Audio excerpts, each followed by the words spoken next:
Hi, welcome back to my channel, My Happy Hippie Life. Today I want to talk a little bit about bad habits.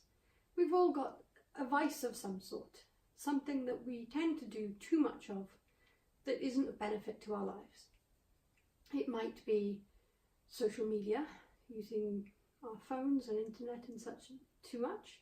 It might be how many cups of coffee you drink in a day, or how many cans of Coke, or God forbid Diet Coke, that's even worse.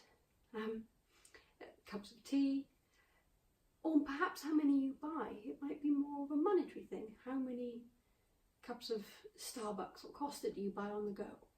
How much do you spend in work on easy lunches? And those can add up quite quickly. So it's a little bit just about tracking and keeping an eye on those things for us to realise what an impact they actually have. It's not something that I would want you to focus on long term, because you don't want to put too much focus on something negative. But sometimes to get us started in moving in a different direction, it can help to have a little bit of a reality check.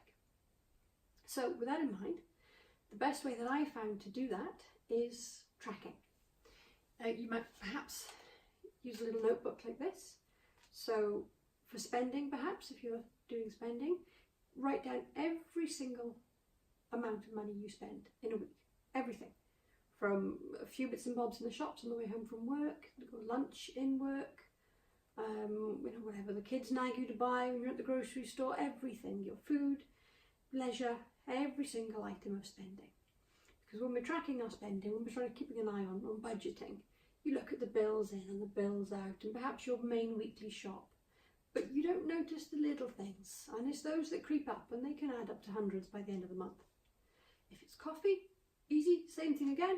Write down how many cups of coffee you have in a day, or in a week. Cups of tea, whatever it may be, whatever is your vice.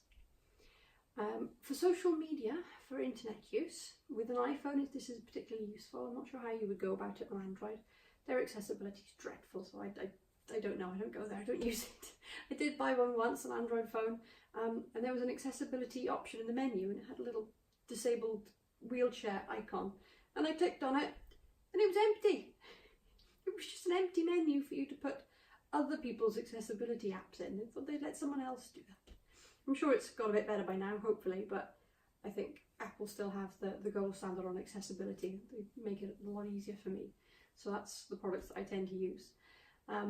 So with Apple, iPhones, iPad, if you go into settings, and I'll show you what this looks like now. To go into settings and you go down to battery, you scroll past some graphs and more details about the health and usage of a battery, and you get down to battery usage per app.